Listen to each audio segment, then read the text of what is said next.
Sir आप start कर सकते हैं। में पीपीटी प्रेजेंट कर रहे हैं सर, आप बात करना स्टार्ट कर सकते हैं। सर आणि सॅमसंग म्हणून आलंय सरांचं नाव, तर त्याला को होस्ट बनवावं लागेल तुम्हाला. नाही नाही, काही गरज नाही मॅडम. हाँ हाँ चालेल चालेल ओके. तो कुछ परंपराएं हमारी जहाँ पे सर वीडियो ऑफ करके आप बात करेंगे तो फिर ब्लर नहीं होगा। वीडियो ऑफ कर दो आपका और सिर्फ बात करो।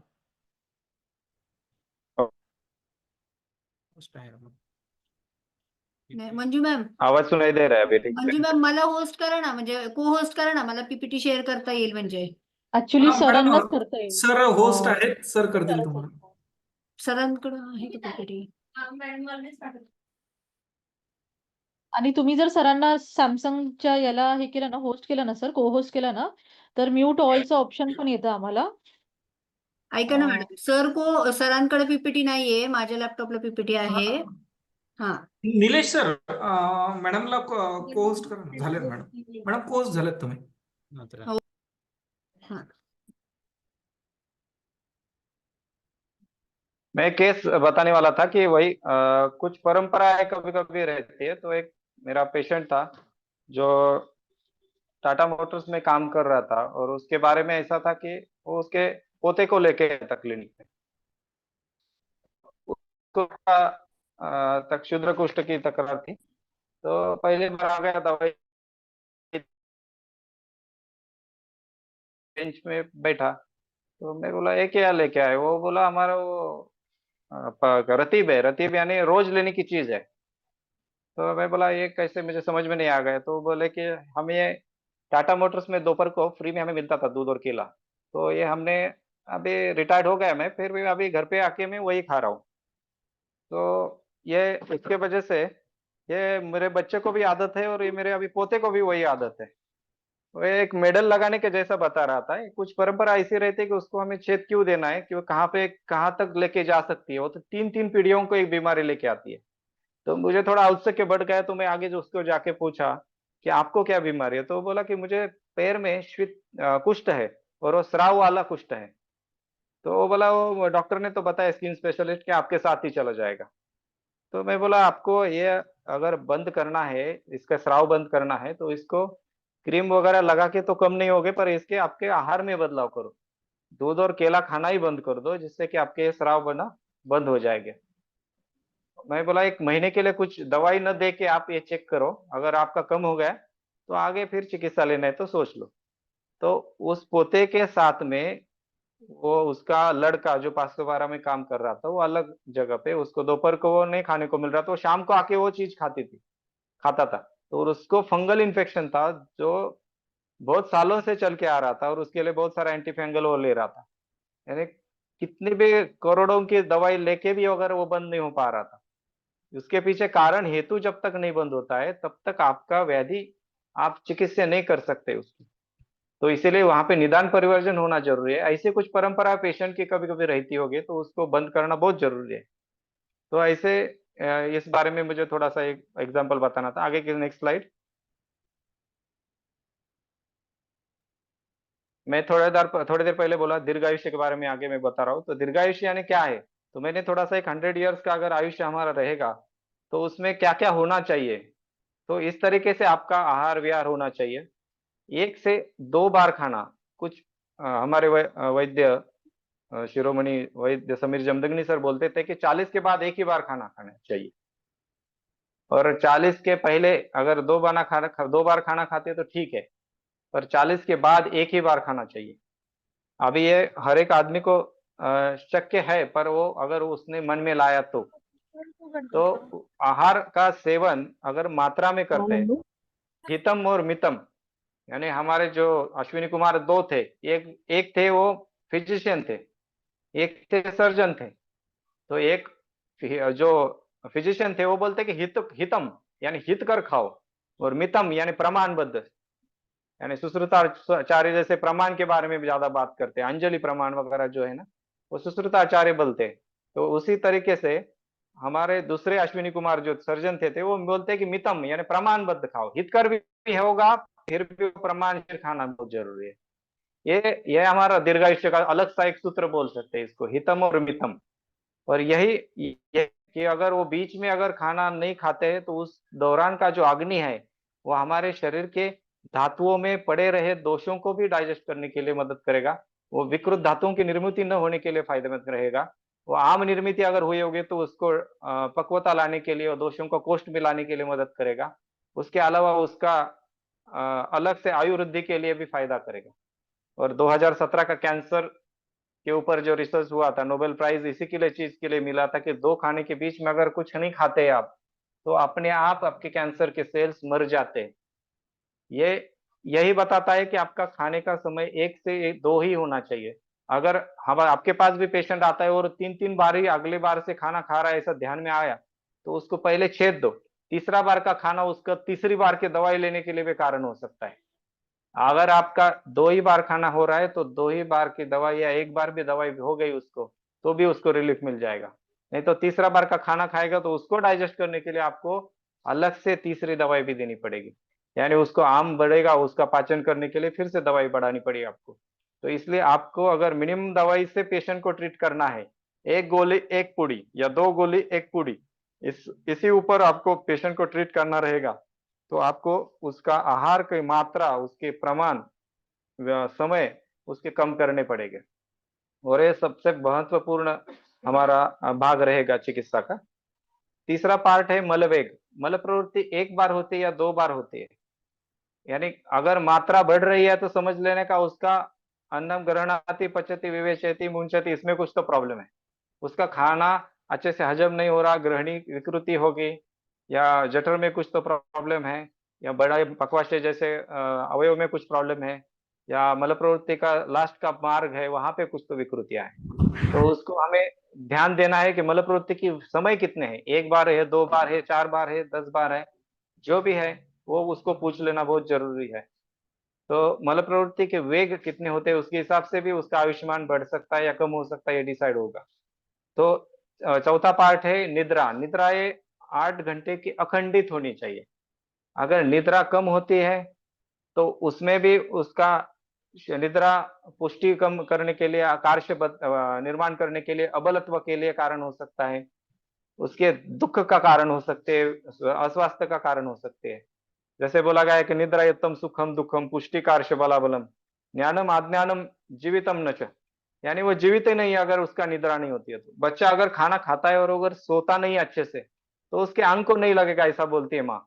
यानी उसका अगर खाना अच्छे से होता है तो उसको सोना भी उतना ही अच्छे से जरूरी है और उसके लिए निद्रा भी अखंडित होना बहुत जरूरी है। प्रमेह का रुग्ण रात में उठता है तो उसके वजह से उसके, मैं बहुत बार देखता हूँ कि पेशेंट की मात्रा हर बार पूछता हूँ कि मूत्र प्रवृत्ति के लिए कितने बार उठते हैं।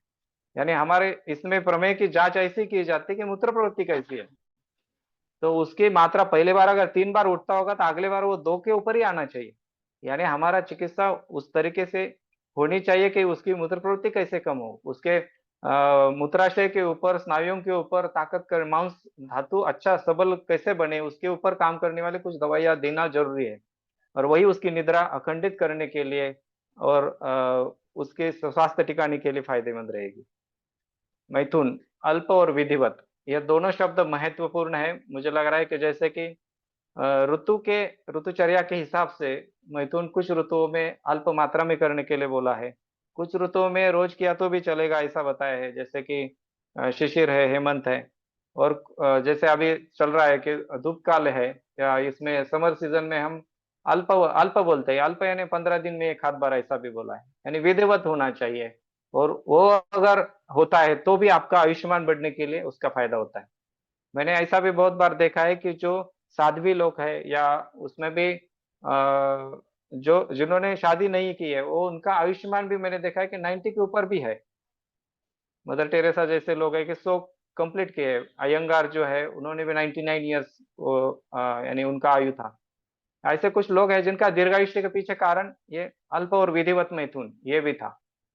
सदरुत्त का पालन, ये लास्ट वाला पॉइंट तो बहुत इंपॉर्टेंट है क्योंकि अगर सदरुत्त पालन करेंगे तो ही आप ज्यादा दिन जिंदा रह पाएंगे। अगर चोरी करेंगे या कुछ अलग तरीके से गैर व्यवहार करेंगे तो आपके पीछे पुलिस लगने वाली है, लोग लगने वाले हैं। तो अनायास से आपका आयुमान उसमें कम होने में कारण हो सकता है। ठीक है, नेक्स्ट स्लाइड प्लीज। मैं कुछ आहार कल्पनाओं के ऊपर फोकस करने वाला हूँ। आहार कल्पना बहुत सीधी और सादी है, फिर भी वो बहुत इंपॉर्टेंट है मेरे हिसाब से। साधे औषध परिनेमस्त, अगर सादा ही दवाई आपने नियम से अगर लेते हैं तो उसका फायदा बहुत बड़ा हो सकता है। इसका एक उदाहरण है ज्वरादे उष्णोदक विधि। ज्वर आदि जो व्याधि है उसमें उष्णोदक देने से कितना फायदा हो सकता है, क्योंकि ज्वर तो सबका व्याधियों का प्रतिनिधि है, और ज्वर में जो चीज चलती है वो सभी व्याधियों में चलती है। यानी ज्वर में जो औषध देते हैं वो सभी व्याधियों में उपयोगी आता है। तो ऐसे कुछ आहार कल्पना मैं इसमें बताने वाला हूँ। तो उसमें पहली आहार कल्पना है उष्णोदक। अष्टमांश शेषेन चतुर्थ अर्धकेन वा, यानी इसमें अष्टमांश करना है, यानी चतुर्थांश करना है या अर्ध करना है, आधा करना है। यानी अगर आप 800 ml पानी लेता है तो 100 ml उसको करना है। 800 ml पानी लेते हैं उसको 200 ml करना है, या 800 ml पानी लेते हैं तो आपको 400 ml करना है। आपका व्याधि कितना प्रबल है उसके हिसाब से आपको ये चीजें देखनी है। अगर ज्यादा अग्नि का संस्कार चाहिए तो उसमें कौन से व्याधि हो सकते हैं, जैसे श्लेष्म का है, आमवात जैसे व्याधि है, मेद के जैसे व्याधि है, तो उसमें आपको अग्नि का संस्कार ज्यादा चाहिए। उसमें आपको ज्यादा उबलना जरूरी है। जितना अग्नि ज्यादा लगेगा उतना उष्णदक उसका आम कम करने के लिए, उतना उसका कफ कम करने के लिए, उतना उसका मेद कम करने के लिए उसको फायदेमंद होने वाला है। इसका फायदा बस्ती शोधन के ऊपर होने वाला है। बस्ती ये हमारा बहुत इंपॉर्टेंट, मूत्र से क्लेद वहनम, यानी मूत्र मार्ग से क्या होता है, क्लेद का वहन होता है, और ये हमारे दोषों को बाहर जाने का सबसे बड़ा मार्ग है। इसलिए हम पेशाब को दिन में 6 बार जाते हैं, मोशन को एक ही बार जाते हैं। तो इसलिए मल मूत्र और स्वेद ये त्रिमलों में मूत्र प्रवृत्ति को सबसे ज्यादा महत्व दिया है। दातार शास्त्री जी ने बहुत अच्छा कल्प उसके लिए बनाए, श्वदंष्टादि, वो भी मूत्र मार्ग के ऊपर काम करता है। बहुत सारी व्याधियां, मैं तो बोलता हूँ कि 50 से 60% व्याधियां आपकी मूत्र प्रवृत्ति अच्छे होने से ही ठीक हो जाती है, और ये बस्ती शोधन उसमें सबसे बड़ी इंपॉर्टेंट चीज है, और उसके लिए आपको ये उष्णोदक फायदा करने वाला है। अग्निदीपन, जो अग्नि आप अष्टमांश शेष करने के लिए यूज करने वाले हैं वही आपको अग्निदीपन करने के लिए फायदेमंद है। और आपके कौन कौन से व्याधियों में उपयोगी आने वाला है, कास है, श्वास है, ज्वर हर है, पीतम उष्णोदकम निशि। इसमें टिपिकली उन्होंने बताया है, ये हमारा सूत्र, ये फॉर्मूला है।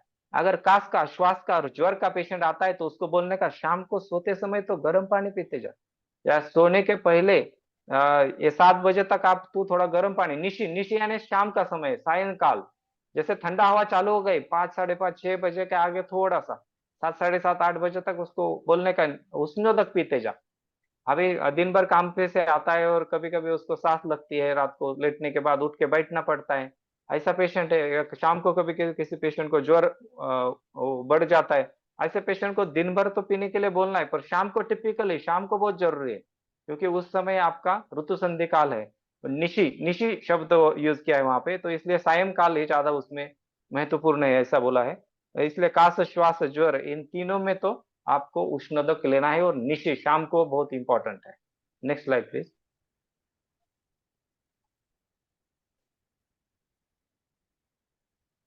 शेरपाक ये बहुत महत्वपूर्ण एक कल्पना है, और इसमें शूल, आम उद्भव शूल कम करने के लिए शीरपाक उन्होंने बताया है किस तरीके से बना है।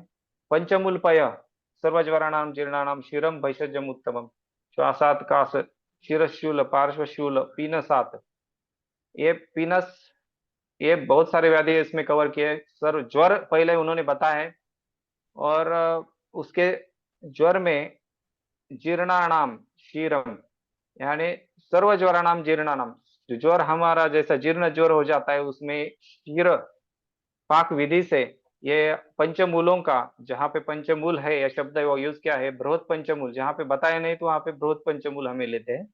बृहद पंचमूलों का पय यानी दुग्ध उन्होंने लेने के लिए बोला। ये दुग्ध किस व्याधियों में आगे जाके भी फायदा करने वाला है, तो श्वास है, कास है, शिरशूल है, पार्श्वशूल है, पीनस है, इन व्याधियों में इसका बहुत अच्छा फायदा होते हुए दिखाई देता है।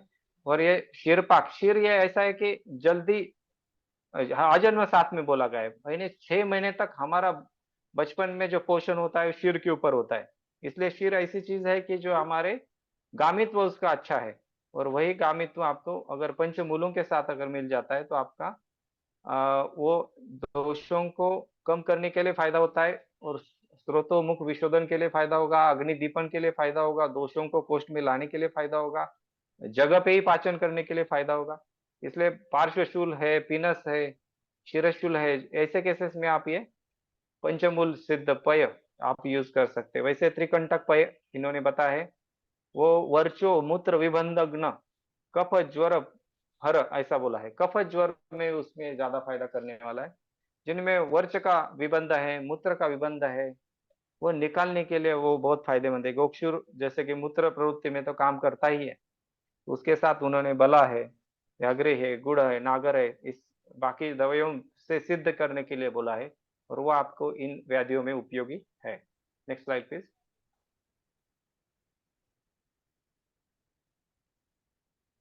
यवागु, यवागु एक कल्पना षडगुण जल से सिद्ध करने के लिए बोला है। 10 ग्राम अगर चावल लेते हैं तो 60 ml हमें उसमें पानी डालना है, सिद्ध करना है। स्यात कुशरा घना, थोड़ा सा घन स्वरूप में है। तंडुल मुद्ग माशे ही, उसमें मुद्ग यानी मूंग डालना है, माश उड़ीद डालना है, तंडुल यानी चावल डालना है, तिल तिल यूज करने हैं। और इनसे अगर आप साधित करते हैं, वो यवागु बनाते हैं, वो क्या है, ग्राहिनी बाल्या तर्पिणी वातजनाशिनी। ग्राही, जहाँ पे ग्राही गुण हमें अपेक्षित है, जहाँ पे अन्न कुछ समय के लिए गृहिणी के जैसे अवयव में रहता नहीं है, कोलाइटिस जैसे केसेस है, ड्यूडेनाइटिस जैसे केसेस है, तो ऐसे केसेस में आपको ग्राही अगर गुण चाहिए रहेगा तो वहां पे आपको यवागु का यूज करना है। बल देने वाला है, तर्पण करने वाला है, वात नाशन करने वाला है। अभी कल ही एक पेशेंट आया था, तो उसको खाना जो था वो पेट में रह नहीं रहा था, तो उसकी हिस्ट्री देखी तो बहुत सारे व्यसन उसके पीछे थे, और ये व्यसन में सबसे बड़ा मुझे लगा तो वो सिगरेट स्मोकिंग। स्मोकिंग साक्षात अग्नि वो मुंह में लेता है, वो डायरेक्टली फेफड़ों में चला जाता है, फेफड़ों से आपका ब्लड में उतर आता है, और प्राण का मार्ग है, वहां से वो एक्चुअली श्वास लेने की जगह वो धुआं ले रहा है, वो धुआं डायरेक्टली ब्लड में जा रहा है, और ब्लड हमारा डायरेक्टली फिल्ट्रेशन करने के लिए आपके यकृत की ओर जाने वाला है, और यकृत में अगर अच्छे से वो फिल्टर नहीं कर पाया तो वहां पे यकृत विकृति होना ये साहजिक है, स्वाभाविक है। और ऐसे ही यकृत विकृति होके बाद में उसका पेट में पानी भराया था, उसके आगे उसको सांस लगने लगी थी, और अन्न भी उसके पेट में नहीं रह पा रहा था। ऐसी विकृतियां, इतनी सारी विकृतियां वो लेके आया था। उसको ऐसे केसेस में आपको ये मुद्ग तंडुल ये डाल के आपको ग्राही बल देने वाला तर्पण, उसको सांस भी फूल रही थी, चक्कर भी आ रहे थे, ऐसे मल्टीपल सिम्टम्स लेके आया था। उसको ऐसे केसेस में उदर पट्ट बंधन, रुई के पन्नों का, एरंडी का तेल लगा के उसको बताया गया, और बाद में कुछ ऐसा ग्राही होने वाली कुछ चीज है, उसके साथ पेट में तांब्या लगाना बोलते हैं कि नाभि के अस्मंत में तांब्या लगाया हमने, जिससे कि वहां का जो ग्राही का गुण है वो और बढ़ने में मदद मिले, वहां का वनाभिगत वात है वो कम होने में फायदा मिले, आंतड़ियों का सूजन है वो कम होने में फायदा मिले, और ये वात का नाशन करने के लिए उसके साथ में ये वागु उसको दी गई थी। उसका फिर 2 दिन में आगे उसका उपशय मिलने में फायदा होने लगा, और आगे वो पेशेंट कंटिन्यू है, चिकित्सा चालू है। Next slide please. विलेपी, विलेपी घन सिक्ता स्यात सिद्धा निरे चतुर्गुणे। चतुर्गुण पानी डाल के उसको हमें बनाना है। ये तर्पणी है, ब्रूहणी है, वृद्धा है, मधुरा है, पित्तनाशिनी है। यहाँ पे पित्त प्रकृति का रुग्ण है, उनको विलेपी स्वरूप में आप घन सिक्ता इस तरीके से चतुर्गुण पानी डाल के 4 गुना अपना 10 ग्राम है तो उसमें 40 गुना आपको उसमें डालना है। और वो तर्पणी, ये तर्पण करने वाली ब्रूहण है, वृद्ध है, हर्ट के ऊपर काम करने वाली है, मधुर गुण की है, और पित्तनाशिनी ऐसे विलेप आप उस रुग्ण को दे सकते हैं। ऐसे बहुत सारे केसेस रहते हैं कि जिनको थोड़ी धूप भी सहन नहीं हो पाती, ऐसे केसेस में आपको धूप में से आने के बाद विलेपी जैसा कुछ संकल्पनाएं आप यूज कर सकते हैं। भ्रम के रुग्ण है, कुछ लोग रहते हैं कि पैरों की जलन होती है, धूप के समय दोपहर को कुछ देने के लिए कुछ संकल्पना देनी रहेगी, तो ऐसी है भ्रूण करने वाली हृदय भी है, मधुर भी है, पित्त शामक भी है, ऐसी संकल्पना आपको यूज करने में के लिए राहत दे सकती है रुग्ण को। Next slide please.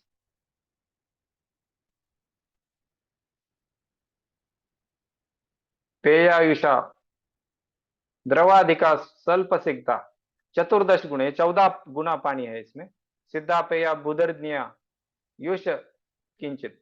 इसमें पेया लघुतरा न्याया ग्राहिणी धातु पुष्टता, ये धातु पुष्ट करने वाली। एखादा पेशेंट बोलता है कि क्षय के जैसा उसका व्याधि से बाहर आ गया है और उसको क्षय के जैसा लग रहा है, तो उसको पेया देना चालू करो। देखो 21 दिन में उसका धातु पुष्टि हो सकता है। और उस रुग्ण के बारे में आपको जो जो धातुओं में विकृति आई है उसकी विकृतियां कम होते हुए दिखाई देंगी।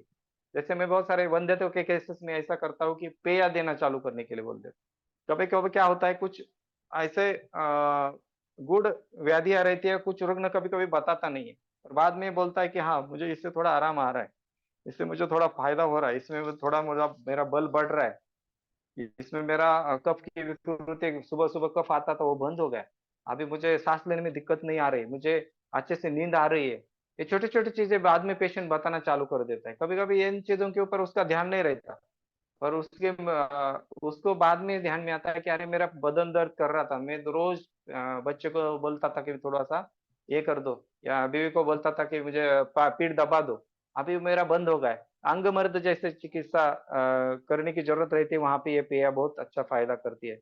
आम के जो भी लक्षण है, आलस्य मेरा कम हो गया है, मैं बहुत अच्छी सी चीजें नई नई कर पा रहा हूँ, ये पेशेंट आगे जाके कुछ मन की विकृतियां भी रहती है वो भी उसके कम हो जाती है।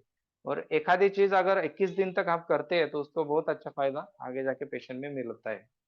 ये पेआई ऐसी एक चीज है जो ग्राहिनी है, धातु पुष्टि करने वाले है, बल्ले देने वाले, कंठे के विकृति, बहुत सारे बहुत पेशेंट बोलते हैं कि मुझे गले में कुछ तो अटका हुआ सा बहुत फील होता है, कुछ तो अटका है ऐसा, वो रोज उठने के बाद उसको गला साफ करना पड़ता है। या कभी कभी जिह्वा निर्लेखन किए बिना उसको खाना नहीं जाता, अगर खाना खाता है तो उल्टी आती है, नॉसिक फील होता है, ऐसे केसेस को आप पेआई यूज कर सकते हैं। Next slide please. भक्त चतुर्दश गुणे तंडुलानाम चतुष्पलम विपेचे श्रावेत मंडम स भक्तो मधुर लघु। ये मधुर है, लघु है, ये भक्त चावल के स्वरूप में है। ये आपको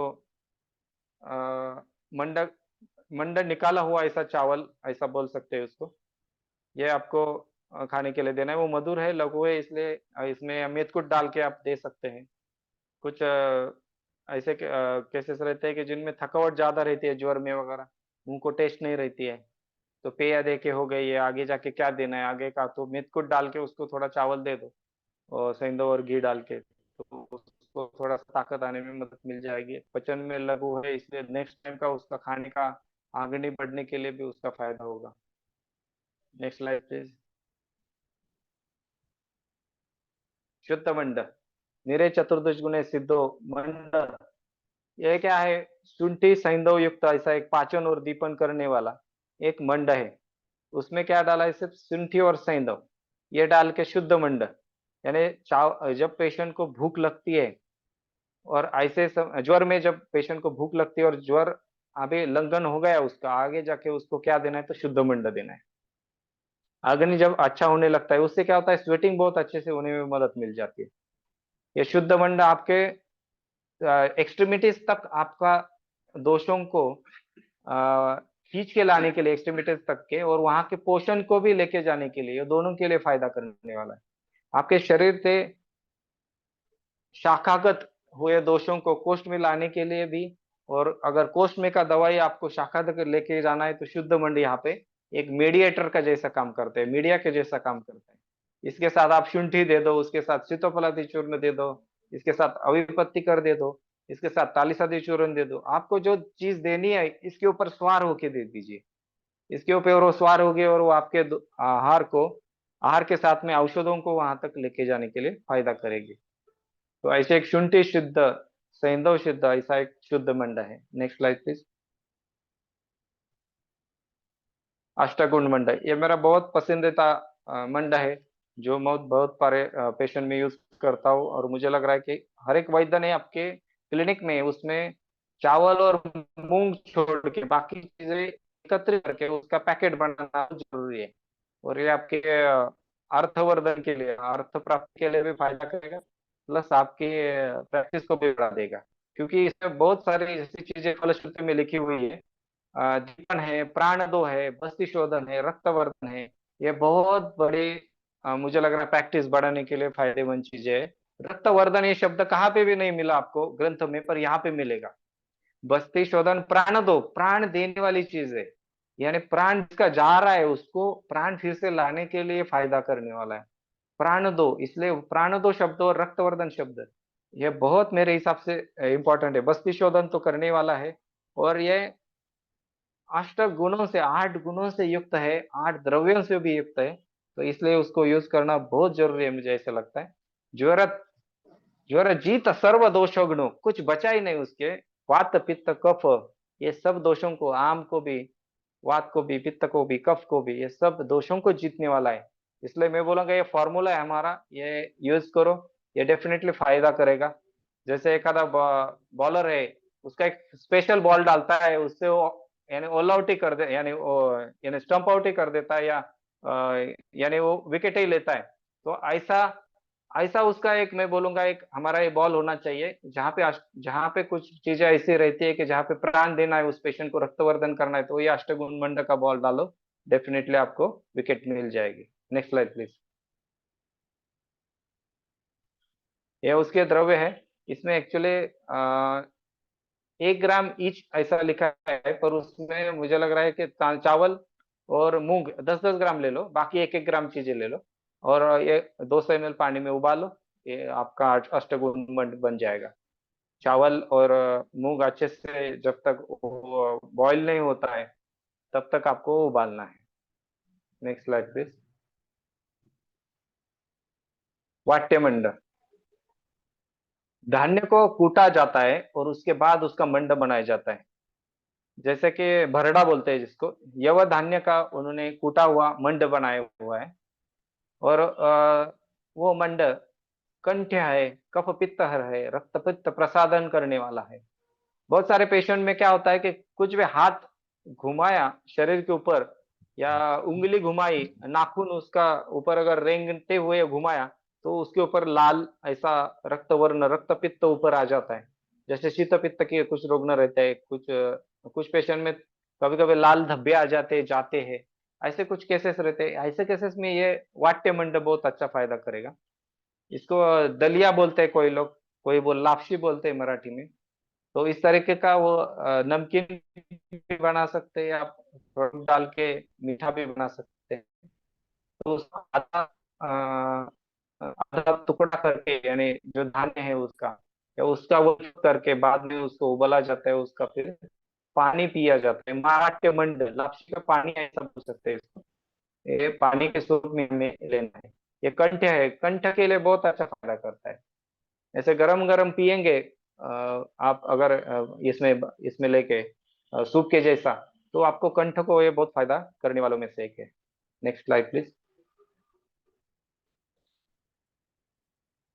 लाजामंड, ये सलाइन वाटर है हमारा। ये लाजामंड, लाही, साड़ी की लाही, धान की लाही जिसको बोला जाता है। और वो श्लेष्म पित्त हरोग्राही पिपासा ज्वर, जिन ये ज्वर में तो बहुत ही फायदा करता है, और बहुत सारे वैद्य इसको यूज करते ही। और लक्ष्मी का जो प्रसाद है, जो भगवान के लिए वो दे, जो जो भगवान के लिए वो देह के लिए यूज करना चाहिए, ऐसा माना जाता है। तो इसलिए प्रसाद के स्वरूप, अगर देह का अलक्ष्मित्व अगर जाना चाहिए, दारिद्र्य अगर जाना चाहिए, तो मैं बोलूंगा एक लक्ष्मी के प्रसाद के स्वरूप में ये लाजामुंड आपको फायदा देगा। एक मुट्ठी पर लाही, 1 गिलास पानी, या आपको 1 लीटर तक पानी तक भी आप उबाल सकते हैं इसमें डाल के। और उबालने के बाद वो फूटने तक उबालना है, फूटने के बाद उसको निचोड़ के लेना है। और निचोड़ने के बाद उसको आपको खड़ी शक्कर डाल के, या कुशन में ऐसा भी आप दे सकते हैं। ये मंड बहुत ही फायदेमंद रहता है। इसका यूज आप बस्ती के स्वरूप में भी कर सकते हैं, अगर कुछ केसेस में आपको ऐसा लग रहा है कि मलाउस्तंभ है, बलक्षय बहुत है, ऊपर से पानी भी नहीं जा रहा है, और नीचे की ओर से आपको इसका बस्ती भी दिया जा सकता है। उसमें आप चाहिए तो सुवर्ण सिद्ध लाजा मंड ऐसा यूज कर सकते हैं, उसमें घी भी डाल सकते हैं। कुछ केसेस में आपको लग रहा है तो ऑयल भी यूज कर सकते हैं। और ये लाजा मंड आपको इसमें बहुत अच्छा फायदा करेगा। शारंगधर संहिता से ये सब सारे श्लोक नेक्स्ट, फांट कल्पना। शून्य द्रव्यफले सम्यक जलम उष्णम विनिक्षिपेत मुलारे कुर्मन् ततः दूसरावयत पटात तस्य चूर्ण द्रव फांटस्तमान। अब ये गर्म पानी में अगर कुछ भिगो के डालते हैं तो उसको हम फांट बोलते हैं, ठंडा पानी में डालते हैं तो उसको हिम बोलते हैं। इसमें सारिवा का फांट बहुत सारे लोग यूज करते हैं गर्भिणी अवस्था में। मैं भावा का फांट भी बहुत सारे केसेस में यूज करता हूँ। मल शुद्धि के लिए उसका बहुत अच्छा फायदा होता है। अनुलोमक है और बच्चों से लेके बूढ़ों तक आप यूज कर सकते हैं। सुकुमार रुग्णों में भी बहावा यूज कर सकते हैं, स्त्रियों को बहावा यूज कर सकते हैं। तो एक बहावा, एक फांट कल्पना बहुत अच्छी है। सारिवा हम गर्भिणी अवस्था में ज्यादातर यूज करते हैं, और सारिवा का फांट। और किसी किसी में रक्तपित्त अगर है तो दोषों की सारवा जहाँ पे करना है तो वहां पे आप यूज कर सकते हैं। आपको इसका पीपीटी प्रेजेंटेशन मिल जाएगा, उसमें सब द्रव्य लिखे हुए हैं अष्टगुण मंडक के, आपको पीपीटी में मिल जाएंगे सब। ठीक है, नेक्स्ट स्लाइड प्लीज। आम्र इत्यादि फांट। गर्म पानी में अगर आम के पत्ते अगर रात को डालते हैं और सुबह उसका फांट ले लेते हैं तो ज्वरादो में बहुत अच्छा फायदा करने वाला है। आम्र पल्लव ये एक्चुअली उल्लासित करने वाले हैं, एक मंगल माने जाते हैं। मंगल प्रसंग में उसको तोरण के स्वरूप में हमारे दरवाजे के ऊपर बांधा जाता है। इसमें आम्र है, जम्बू है, इनके यूज किए जाते हैं। आम्र ये ज्यादातर हमने देखे हुए आम के पत्तों को यूज करते हुए। तो ऐसा माना जाता है कि आम का पत्ता 72 आवर्स तक ऑक्सीजन छोड़ता है। आम का पत्ता अगर पेड़ से विलग होता है तो 72 आवर्स तक वो हवा में ऑक्सीजन छोड़ता रहता है। अगर ऐसे आम के पत्ते उबाल के हमने पानी पिया तो उसमें भी हमें अच्छा ऑक्सीजनेटेड ब्लड होने के लिए भी फायदा होगा, प्लस उसका फायदा प्रसन्नता आपको मिलने के लिए भी मिलेगी। और मैं इसका यूज ज्यादातर पेनफुल ब्लीडिंग में करता हूँ। और ये ज्वर नाशन एक प्रकार का ज्वर के जैसे सिम्टम्स बहुत बार मेंसेस जब होते हैं तब 5 दिनों में रहते हैं। तो इस केसेस में मैं आम के पत्तों का उबला हुआ पानी बहुत सारे लेडीज को लेने के लिए बोलता हूँ। उसका बहुत अच्छा फायदा वो पेशेंट को मैंने देखा हुआ है। ये कहाँ पे ऐसा आधार नहीं है उसका कि आम के पत्तों का उबाल के लिया हुआ पानी मेंसेस के दौरान लो, पर मैंने ज्वर नाशन ये शब्द लिखा है तो इसलिए वहां पे जिन पेशेंट में ज्वर आता है, ज्वर के जैसे सिम्टम दिखाई देते हैं, तो इनका ज्वर के जैसे सिम्टम जाने के लिए, मूर्छा जाने के लिए, उनका अतिसार जाने के लिए, उनकी सर्दी जाने के लिए, पिपासा जाने के लिए, ये सब जाने के लिए वो सब सिम्टम्स इसमें दिखाई दिए।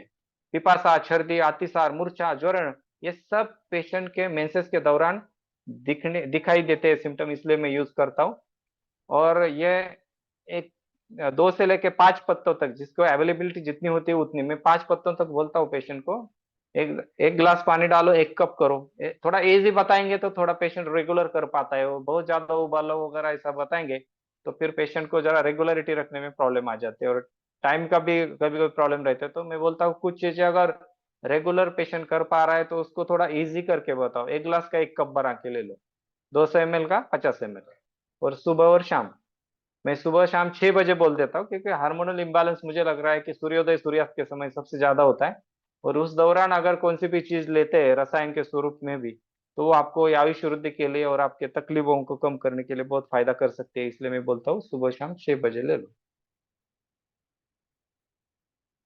Next slide please.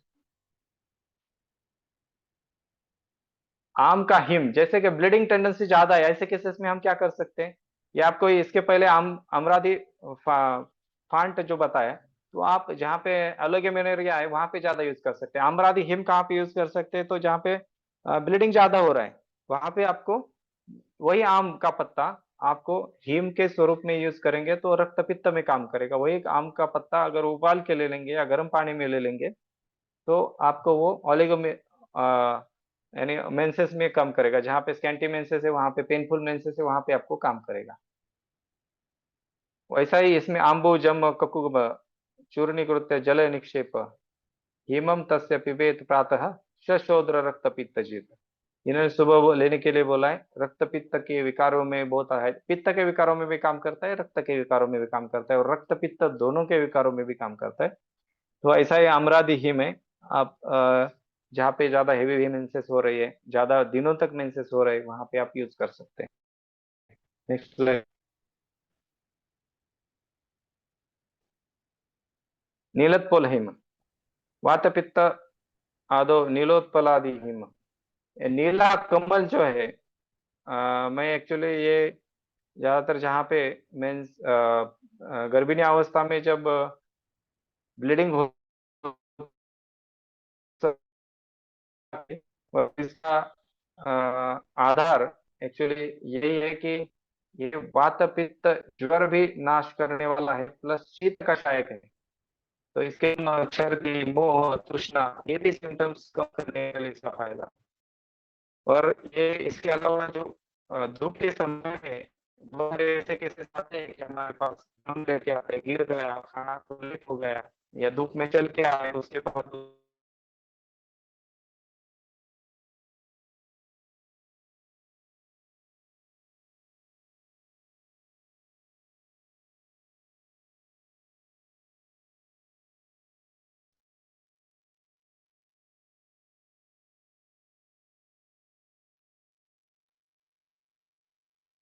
Next slide please.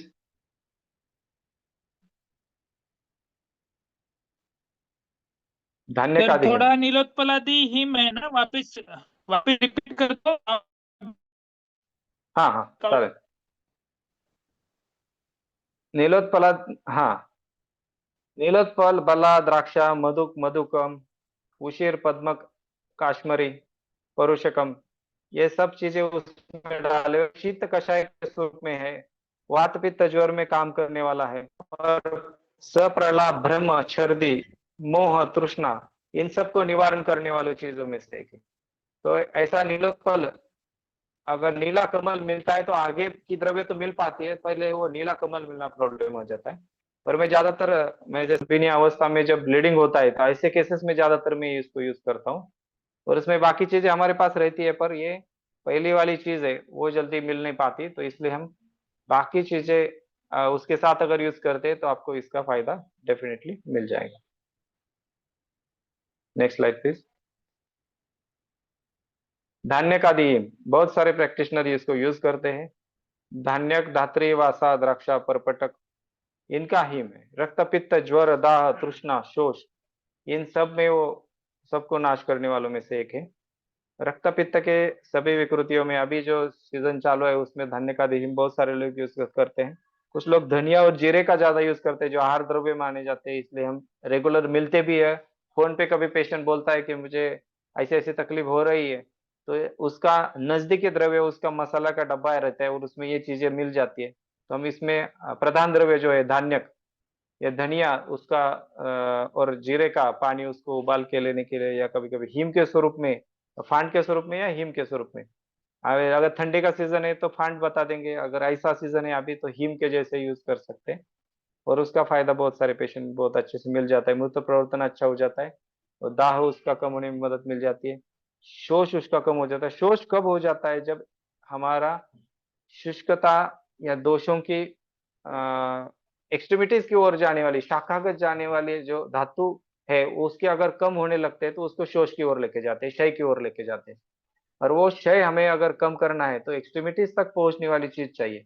जैसे धनिया ऐसे बोला जाता है कि धनिया ने जिंदापन है एक प्रकार का। धनिया, कोथंबीर अगर डालते हैं सब्जी के ऊपर तो एक एक जिंदापन आ जाता है उस सब्जी में।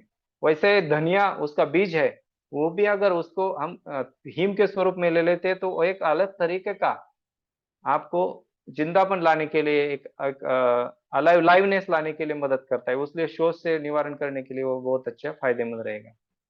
Next slide please.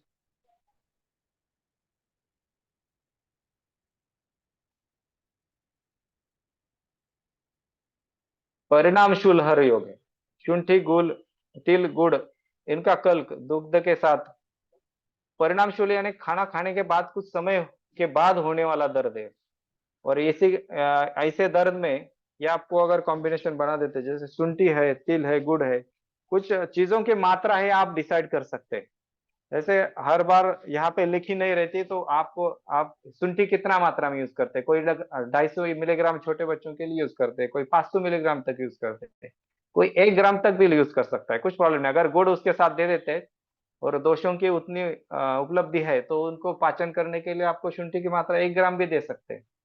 जैसे उधर जैसे केसेस है जिसमें शुंठी की मात्रा 5 ग्राम तक दे सकते हैं, क्योंकि वहां पे अग्निदीपन बहुत जरूरी है, वहां पे पाचन होना जरूरी है, तो वहां पे आपको द्रव्य की मात्रा उतनी बढ़ा सकते हैं।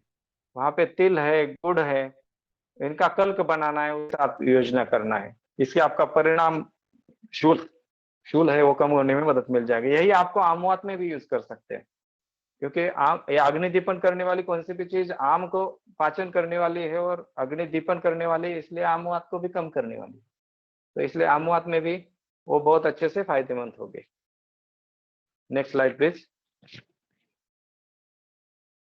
रक्तक्षय लाक्षाकल्क, मैंने एक बीच में एक कंपनी का कॉम्बिनेशन है, नाम नहीं ले रहा हूँ, फिर भी बहुत अच्छे अच्छे कुछ कंपनियां भी कॉम्बिनेशन बना देते हैं।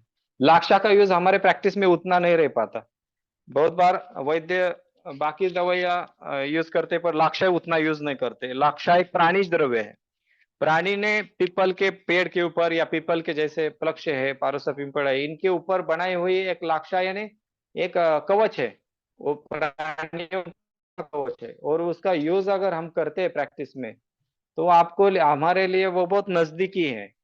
हमारे लिए वनस्पति से पहले क्या है तो प्राणिज द्रव्य है, द्रव्य हमारे शरीर के नजदीक है, तो हमें रक्तक्षय के लिए जल्दी फायदा करने वाला कौन सा है, लाक्षाकल्क है। उस कॉम्बिनेशन में उन्हें बबूल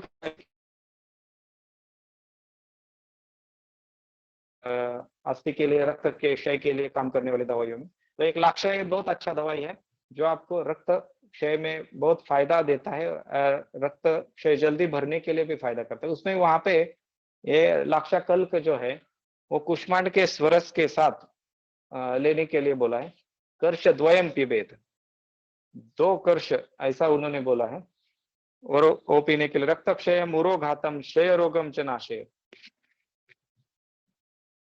अभी सुनाई दे रहा है क्या? हाँ क्षय ठीक है रोग सर, में, दे रहा है सुनाई, कंटिन्यू कर सर। हाँ हाँ, रक्तक्षय उरोघात क्षय रोग में ये बहुत फायदेमंद है। जहाँ पे उर फटा हुआ है ऐसा लग रहा है, अति साहस हुआ है, वहां पे लाक्षाकल्क के जैसे द्रव्यों का यूज करना बहुत अच्छा फायदा करेगा। Next slide please. तंडुलीय कल्क, रक्त प्रदर में तंडुलीय तांदूळचा जो मूल है उसका कल्क सशोद्र स्वरसांजन, रसांजन के साथ, शहद के साथ रक्त प्रदर नाशक ऐसा बताया गया है। तो रक्त प्रदर में ये तांदूळचा का मूल है, उसका कल्क अगर यूज करते हैं शहद और रसांजन के साथ, ये बहुत ही फायदा करेगा। और बहुत सारे वैद्य यूज करते हैं तांदूळचा का स्वरस यूज करते हैं। कोई लोग जैसे तांदूळचा का स्वरस यूज करते हैं, वैसे चावल जो अपना है उसको 20 मिनट अगर भिगो के रखते हैं तो भिगोने के बाद उसका जो पानी आता है उसके साथ कुछ कुशाणु जैसे नाग केशर जैसे चूर्ण हम रक्त प्रदर में यूज करते हैं। अभी सुनाई दे रहा है क्या? रसांजन भी इसमें इन्होंने कंटिन्यू करो। ओके ओके चलेगा। हाँ, रसांजन में इसमें यूज करने के लिए बोला है, और ये रसांजन एक ऐसा गामित होने वाला चीज है जो आपके गर्भाशय के अंदर तक काम करता है। जैसे कि हल्दी है, दारू हल्दी है, रसांजन है, और ये डेप्थ को जाने वाली चीजों में से एक है। वो अंदर के जख्म है उसको हील करने के लिए रक्त प्रदर में रसांजन इस योग में बताया गया है। Next slide please. पाचन योग, ये पाचन योग बहुत सारे वैद्य यूज करते हैं। इसमें अभवा, सैंधव, कणा यानी पिंपली, शुंठी, त्रिदोषः, ये तीनों दोषों को जीतने वाला एक कॉम्बिनेशन है। पत्या, सैंधव, शुंठी भी कल को दीपन पाचन, ये कॉम्बिनेशन उन्होंने बोला है। अभया, सैंधव, कणा, शुंठी, इनका कल्क ये तीनों दोषों को जीतने वाला है। और उसके अलावा और दीपन पाचन एक योग बताया है, पथ्या, सैंधव, शुंठी भी। इसमें सैंधव है, शुंठी है और पथ्या हरित की वैसे रसायन है, पंच रसों से युक्त है, उसके साथ अगर सेंधव मिश्रित किया जाता है और शुंठी डाला जाता है तो घी में शक्कर है, वो एक्चुअली और दीपन पाचन होने के लिए और फायदा करने वालों में से एक है। ये पांचों जो हमने प्रैक्टिस में यूज करना चाहिए और ये बहुत ही फायदेमंद रहेगा डेफिनेट। Next slide please. कृमि रोग, त्रिवृत्तादि कल्क कृमि रोग, त्रिवृत्त पलाश बीज, पारसिक यवानी, कंपिल्लक, विडंग और गुड़, इनका सम भाग यूज करना। और कृमि के बहुत सारे पेशेंट हमारे पास आते हैं, इसका ज्यादातर प्रायतः बच्चों में हमें ये योग देने के लिए बहुत फायदेमंद रहेगा। और गुड़ के साथ देना है, जैसे गुड़ खाने के लिए और कृमि आएंगे उसके साथ हमारा दवाई खाएगा। कंपिल्लक एक ऐसा है कि जो दोषों को और उसके साथ कृमियों को अधोगति से लेके जाने वाले से पदार्थों में से एक है। कंपिल्लक एक लव के स्वरूप में पेड़ के ऊपर आता है, और वैसा ही हमारे शरीर के अंदर म्यूकोजल लाइनिंग रहती है और उसके ऊपर वो कृमि आड़े रहते हैं। और जैसे जैसे लव रहती है वैसे कृमि भी रहते हैं, और वो उसको कृमि को डायरेक्टली वो क्या बोलते हैं, प्रतिनिधि के स्वरूप में काम करते हैं। तो कंपिल्लक ऐसे कृमियों को नीचे लेके जाने के लिए बहुत फायदेमंद रहता है, एक एक को चुप चुप के बाहर निकालने के लिए और बाहर लेके जाने के लिए, वहां से गति देने के लिए ये कंपिल्लक बहुत अच्छा फायदा करता है। इसलिए बहुत सारे लोग वरा और कपिला ऐसा एक योग बना देते हैं, जिसमें रात को सोते समय वरा कपिला यानी त्रिफला प्लस कंपिल्लक ऐसा एक कॉम्बिनेशन बना देते हैं। वैसा ही इन्होंने त्रिवृत्तादि कल्क एक कल्प बनाया है, जिसमें त्रिवृत्त पलाश बीज है, फारसी यवानी है, कंपिल्लक है, विडंग और गुड़ के साथ उन्होंने बोला है। एक कृमि गण में से आने वाली कुछ चीजें है, उसमें देह तक्रेन कलकम तेषाम पिबेत कृमि गणापहम, ये कृमियों के तक के साथ छाछ के साथ उन्होंने बोला है। मैं तो बोलूंगा गुड़ के साथ देंगे तो और भी फायदा करेगा ये। और ये कृमि व्याधि के लिए कुछ पेशेंट अगर नहीं ले पा रहे गुड़, या कुछ पेशेंट में हमें प्रमेय जैसे कुछ उसके साथ है, या मधुर का आवश्यकता ही नहीं है, वो मधुर के यानी दोष या क्या बोल सकते हैं कि मधुर के तिटकारा है, तिरस्कार है, ऐसे लोगों में आप टक्कर के साथ भी दे सकते हैं। Next slide please.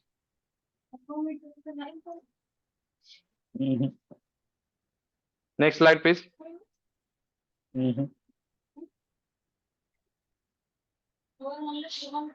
इथं नाहीये, वहिनींकडे विचार. रक्तार्श, रक्तार्श के ऐसे जो केसेस है उसमें नवनीत, नवनीत यानी जो नव, हर बार नया, नीत यानी नया बनाना है हर बार, जिसको ऐसा उसको नवनीत शब्द वो यूज किया है। लोनी, जिसको मक्खन बोला जाता है हिंदी में, वो मक्खन यानी रोज नया जो बनाया जाता है उसको लोनी बनाया जाता, लोनी बोला जाता है। और ऐसे लोनी के साथ अगर तिल का कल्क हम देते हैं तो रक्तार्श में वो बहुत अच्छा फायदा करने वाली। अभी लोनी रोज नहीं निकाला जा पाता, तो मैं लोनी बनाने के लिए एक थोड़ा सा अलग तरीका ट्रिक यूज करता हूँ। जो अगर घी हम पानी में मिक्स करते हैं, आधा चम्मच घी अगर एक पाव कप पानी में मिक्स करते हैं और उसको उंगली से फेंटते हैं, मीटिंग एक 5 मिनट के बाद उसके ग्रेनुलेशन चला जाता है, और वो ग्रेनुलेशन जब चला जाता है तो उसको एक प्रकार का क्रीम का स्वरूप आ जाता है, और वो क्रीम का स्वरूप आपको नवनीत के जैसा फायदा देता है, और नवनीत के जैसा ही आपको उसकी फलश्रुति मिल जाती है। तो वैसे तिल के कल्क के साथ अगर वो देते तो आप रक्तार्श के व्याधियों में उसका बहुत अच्छा फायदा होते हुए देखेंगे। उसके साथ आपको क्या देना है, तो सीता यानी खड़ी शक्कर देना है, नागा केशर देना है जो ब्लीडिंग स्टॉप करने के लिए फायदा करने वाला है। लोनी एक कंपनी अभी बना रही है इसका कॉम्बिनेशन, पर उनका कुछ नवनीत के वजह से वो एक्चुअली उनका बार बार उसमें कुछ ना कुछ प्रॉब्लम हो रहे थे, क्योंकि नवनीत ऐसी चीज है कि वो आप बना के नहीं रख पाते, उस चूरन में डाल के उसका उसकी भावना नहीं दे पाएंगे, तो उसके वजह से उनका वो बार बार खराब हो रहा था कॉम्बिनेशन, उन्होंने लास्ट बंद किया। तो अभी एक्चुअली मैं तो पेशेंट को बोलता हूँ कि नाक केशर ले लो, खड़ी शक्कर ले लो और नवनीत रोज बनाओ, जैसे मैंने बताया आपको वैसे। वो घी डालो एक पाव कप पानी में, उसमें उसको घुमाओ, इतना घुमाओ कि उसका जो ग्रेनुलेशन है चला जाए, और उसके बाद फिर आपको रक्तार्श में उसका यूज कर सकते हैं। दिन में 2 बार किया तो और भी ज्यादा फायदा होगा, उसी दिन उसका ब्लीडिंग पाइल्स बंद ही होगा, कौन सी भी दवाई नहीं देने की जरूरत, सिर्फ ये आपको नवनीत और खड़ी शक्कर ये 2 भी चीजें मिल जाएगी तो भी ये ब्लीडिंग स्टॉप हो जाएगा। Next slide please.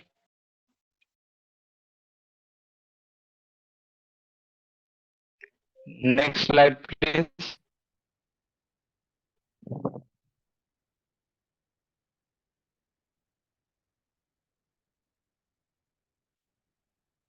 Tarika ma'am. हाँ कर रहे, 1 मिनट।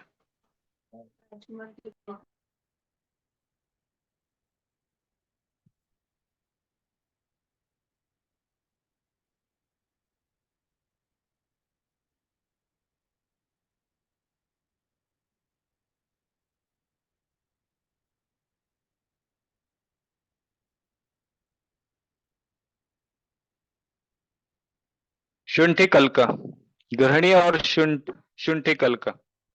विश्व का सबसे पहला मेडिसिन शुंठी को माना जाता है, इसलिए विश्व भेषज भी बोलते हैं हम। और मसूर के युष के साथ ये कल्क देने के लिए बोला है। शुंठी शलाटुज जयत संग्रहणी तद्वत तकरेण ब्रुवती भव। और ये संग्रहणी के रुग्णों में जिनमें बार बार ग्रहणी के विकृति होते हैं तो उनको संग्रहणी आगे जाके होती है। ऐसे संग्रहणी के केसेस में शुंठी बहुत बड़ा रोल करती है। शुंठी जितना बीमारी पुराना रहेगा उतना शुंठी का यूज बहुत अच्छा हो जाता है। और शुंठी बहुत सारे वैद्य ऐसे है कि हर एक चीज में थोड़ा शुंठी डाल देते, कुछ वैद्य ऐसे है कि हर एक चीज में थोड़ा वचा डाल देते जिससे गामित्व अच्छा हो जाए। कुछ वैद्य ऐसे रहते हैं कि हर एक द्रव्य में कुछ ना कुछ कृमिघ्न वीरंग जैसे डालते ही है। वो हमारी बुद्धि जैसे काम करेंगे वैसे दवाई काम करेंगे आपके शरीर में जाके। यानी आपकी बुद्धि जो है ना आपके दवाइयों को पता नहीं और वैसे काम करती रहेगी। तो आपने अगर दीपन का काम करने के लिए शुंठी डाले होगे, पाचन का काम करने के लिए शुंठी डाले होगे, तो वो आपके शुंठी आपके अंदर जाके आपके बुद्धि का सुनेगी और वैसे वो आपके शरीर का पाचन या दीपन जो भी है वो करेगी। वैसे हमारे गुरु बोलते थे कि आपने अगर वचा उसके प्रज्ञा जागृत करने के लिए डाली होगी, उसका संज्ञा प्रबोधन करने के लिए डाली होगी, तो वैसे ही वो वचा उसमें शरीर के कमी काम करेगी। वैसे उसी के लिए हमें यानी सोच वो अपनी बहुत जरूरी है, जिससे कि हम दवाई डाल रहे हैं उसमें किस सोच से डाल रहे हैं वो आपका क्लियर होना बहुत जरूरी है। इसमें ग्रहणी की विकृति में और एक बहुत सारे वैद्य बोलता है कि जैसे गृहिणी हमारी अच्छी रहेगी तो हमारा शरीर अच्छा रहेगा, जैसे घर की गृहिणी अच्छी रहेगी तो उसका घर अच्छा रहेगा, वैसा ही ये गृहिणी के बारे में है। तो ये गृहिणी अच्छी रहेगी तो हमारा शरीर अच्छा रहेगा। उसके लिए अगर गृहिणी को ट्रीट करना है तो आपको शुंठी की सिवाय दूसरा अनन्य दूसरा द्रव्य नहीं मिल पाएगा, इसलिए शुंठी बहुत इंपॉर्टेंट है। और शुंठी का एक कल्क उन्होंने मशहूर के यूज के साथ में देने के लिए बोला है। ठीक है, नेक्स्ट स्लाइड प्लीज। सर्व ज्वर नाशक योग। आमल्यक्यादि चूर्ण है, ज्वरा दो, आमलक चित्रक है, पत्या है, पिप्पली है, सैंधव है, चूर्ण तो अयम गणो ज्ञेयम सर्व ज्वर विनाशनम, भेदी है, रुचिकर है, श्लेष्म चेता दीपन पाचन। आमलक्यादि चूर्ण ज्वर के अधिकार में आया हुआ है, जिसमें अमलकी के साथ में बाकी कुछ दवाइयां है। ये बहुत ही अच्छा ज्वरनाशक योग है। अगर आप यूज करते हैं तो ये आंवला वैसे बहुत रुचि उत्पन्न करने वाला है। खाने की जिसे की बिल्कुल इच्छा नहीं है उसको खाने की इच्छा पैदा करने के लिए बहुत फायदेमंद है। तो इसलिए आंवला अगर डाला हुआ कुछ अगर देते हैं ज्वर के पेशेंट में तो उसका भूख अच्छा बढ़ने के लिए, उसकी रुचि उसमें आने के लिए और दोषों का भेदन करके कफ को जीतने के लिए उसका बहुत अच्छा फायदा होगा। तो ऐसे केसेस में आम्ल रुद्ध रस भी है, हर एक को अच्छा लगने वालों में से एक है। तो इसलिए अमलक्यादि चूर्ण किसी ने यूज नहीं किया होगा तो ज्वर में डेफिनेटली यूज करके देखना चाहिए। वही दीपन पाचन उसके साथ में श्लेष्म को जीतने वाला है, इसलिए श्लेष्म संबंधित अगर कुछ व्याधि है उसको है ज्वर के साथ में तो उसमें हम यूज कर सकते हैं। Next slide please. बालकों का ज्वर एक चीज से कौन से जा सकता है तो उसमें पिप्पली रसायन है और ये कफ की विकृतियां सबसे ज्यादा बालकों में दिखाई देती है। हर एक बालक अगर क्लिनिक में आता है, कौन से भी दवाखाने में जाता है तो वो कफ के विकृति के लिए जाता है, सर्दी के लिए जाता है, ना तो बुखार के लिए जाता है। 3 से अलावा चौथे बीमारी के लिए जाता ही नहीं। तो इन तीनों के ऊपर काम करने वाला सबसे माहिर दवाई कौन सा रहेगा तो पिप्पली है। इसलिए बालगोटी में रोज देने की चीजों में पिप्पली डाली हुई है। 9 द्रव्य जो है बालगुटी के उसमें पिप्पली का बहुत महत्व है।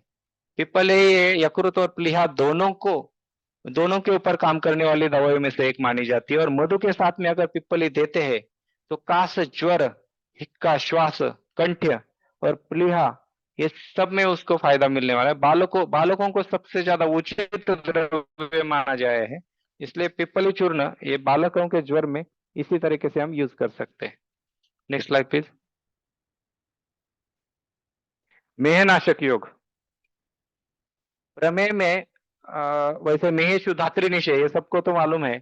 इसके अलावा एक योग बहुत अच्छा लगता है मुझे, इसलिए मैंने यहाँ पे लिया है। एक हरित की योजना, दो योजना विविधको, उन्होंने एक हरित की 2 विविधक लेने के लिए बोला है। 4 आंवला लेके ये त्रिफला जो बनाना है इस तरीके से बनाए, ऐसा बताया है। लगभग ऐसा देखा गया है कि इनका वजन एक ही रहता है। अगर बड़ा हरित की रहेगा, थोड़ा सा उसमें 2 हरित के साइज के, एक हरित के साइज के 2 बेड़े के फल रहेंगे, और एक हरित के इतने 4 आंवले, इस तरीके का अगर उस ग्राम में काउंट करेंगे तो सब 10 ग्राम में निकलेंगे। यानी एक 2.5 ग्राम का आंवला रहेगा, एक 5 ग्राम का भेड़ा रहेगा और एक 10 ग्राम का हिरडा रहेगा। ऐसा सम मात्रा में हमें लेना है और ये त्रिफला हमें बनाना है। ऐसा त्रिफला क्या है? मेह शोथग्नि नाशेयत विषम ज्वरान। ये विषम ज्वर को भी बार बार आने वाला ज्वर है, कुछ समय के बाद आने वाला ज्वर है, तो इसको नाशन करने के लिए सबसे माहिर माना गया है। और मेह है, शोथ है, कफ है, इन व्याधियों में बहुत अच्छा फायदा करता है। ये दीपन है, श्लेष्म पित्तग्नि है, कुष्ठ को कम करने वाला रसायन है, सर्पी मधुभ्याम संयुक्ता सर्व नेत्रामय जयत, और नेत्र के विकारों में सबसे फायदेमंद है। और मेह के रोगनों को, नेत्र के विकार, तल पैरों के विकार और पचन विकृतियां, ये बहुत सारी देखी जाती है। तो ऐसे केसेस में ये योग बहुत अच्छा फायदा करेगा। और नेत्र को किसका भय है? तो उसको कफ का भय है, और कफ के विकृतियों में त्रिफला बहुत मायने रखता है, बहुत फायदेमंद है। तो ऐसे केसेस में ये मेहनाशक योग बहुत अच्छा फायदा हुआ दिखाई देता है। Next slide please. इसके डोसेस वगैरह आप डिसाइड कर सकते हैं। आप वैद्य है तो आप रेगुलर भी दे सकते हैं, कुछ पेशेंट में मात्रा कम करके दे सकते हैं, पहले स्टार्टिंग में मात्रा बढ़ा के दे सकते हैं, बाद में कम मात्रा में। रसायन ऐसी चीज है कि जो कंटिन्यू रखनी है और मात्रा उसकी कम रख सकते हैं बाद में। सिर्फ उसका उसमें देने का अनुपान है, उसमें आपको कम ज्यादा करना है, कभी घी बढ़ाना है, कभी शहद बढ़ाना है, आपको डिसाइड करना है। विषम मात्रा में देना है घी और शहद। पर त्रिफला, सिर्फ त्रिफला देते रहेंगे तो थोड़ा रुक्षण होता है, इसलिए उसको घी देना बहुत जरूरी है।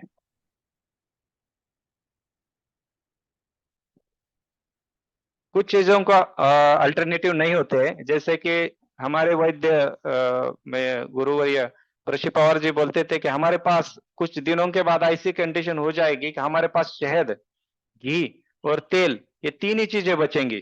तब भी आपको प्रैक्टिस करने को आनी चाहिए, क्योंकि वो 3 चीजें परम औषधि बोली है, तो इनके ऊपर ही आपको आगे जाके प्रैक्टिस करनी पड़ेगी। तो इसलिए 3 चीजों को अगर आप प्योर ढूंढ पाएंगे तो और भी अच्छा रहेगा, जो आपके प्रैक्टिस को बढ़ने के लिए भी फायदा करेगा। अग्निदीपक योग है, त्रिशून चूर्ण द्रिपनादो, सुंठंबिरी पिंपली, ये त्रिशून बोला जाता है इसको। तो ये दीपन करने वाली श्लेष्म मेदोग्न है। बीच में मैंने एक त्रिकटु की घनवटी मंगाई थी, बहुत अच्छा पेशेंट में फायदा मिलने लगा। जो कफ है, मेद है, जहाँ पे प्योरली कफ है, प्योरली मेद है, ऐसे केसेस में त्रिकटु की गोले के स्वरूप में या चूर्ण के स्वरूप में आप यूज कर सकते हैं।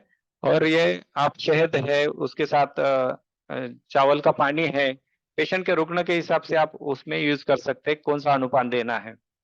छाछ के साथ है या अम्ल रस के साथ देंगे त्रिकटु, तो उतना वो आंतड़ियों को उतना झूमेगा नहीं है, तकलीफ देगा नहीं, और आपका जो दीपन का काम है वो भी होने में मदद मिल जाएगी। तो ऐसे कुष्ठ पीनस नाशनम, जयत आरोचकम, आरोचक जो बहुत सारे लोगों को है, टेस्ट ही नहीं, मुंह को टेस्ट ही नहीं, उनका चेहरा ही पड़ जाता है आने के बाद, क्लिनिक में देखने के बाद। आरोचक ये बहुत लोगों की कंप्लेंट रहती है। सामता, ये बहुत सारे पेशेंट में जीवा में दिखती है, ऐसे लोगों को ये कुछ 3 दिन के लिए, 2 दिन के लिए, 7 दिन के लिए किसी को देना पड़ता है, पर बहुत कम लोगों में। पर ये क्योंकि ये बहुत तीक्ष्ण उष्ण है, इसलिए आपको देते समय दीपन 3 दिन, 5 दिन या 7 दिन मैक्सिमम। कुछ पेशेंट में कम मात्रा में चाहिए तो बाद में रख सकते हैं, अगर हेतु उनके चालू रहे।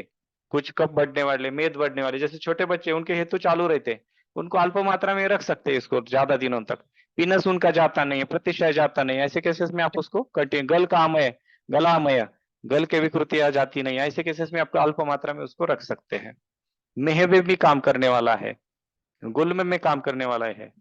ऐसे योग है वो आपके प्रैक्टिस में होने ही चाहिए definitely. Next next slide please.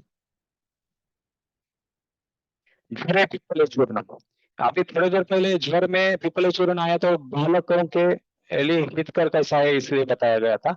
अभी ये बड़ों के लिए कैसा फायदा करने वाला है। काश श्वास ज्वर हरि त्रिफला पित्तलियुता, त्रिफला और पित्तली ऐसा कॉम्बिनेशन है, और एक काश श्वास और ज्वर, इन तीनों में बहुत फायदेमंद है, तीनों को जीतने वाला है। कुछ ऐसे पेशेंट रहते हैं उनको कुछ समय के बाद काश आता है या श्वास आता है, कुछ ऋतु संधि काल में आता है, कुछ लोगों को शीत ऋतु में ही ज्यादा आता है, बारिश के सीजन में या ठंडी के सीजन में ज्यादातर काश रहता है या श्वास रहता है। ऐसे केसेस में आपको ये कॉम्बिनेशन बहुत अच्छा फायदेमंद रहेगा। शहद के साथ में अग्नि बोधन करने के लिए, भूख बढ़ने के लिए, और मल प्रवृत्ति अगर उनकी बद्ध होती है तो उनको भेदन करने के लिए भी ये फायदा करने वाले में से एक है। ये त्रिफला ऐसी चीज है कि दोषों को गति देने वाली है, अनुलोमन करने वाली है, और ये काश और श्वास ये प्राण से संबंधित है, उदान से संबंधित है। उनके गामित्व जो है अनुलोम करने के लिए दोषों को, ये पिप्पली छेदन करने के लिए, और त्रिफला गति देने के लिए कफ को मदद करने वालों में से एक है। तो ये हमें बहुत अच्छा योग है जो काश श्वास ज्वर में भी आप यूज कर सकते हैं। Next slide please.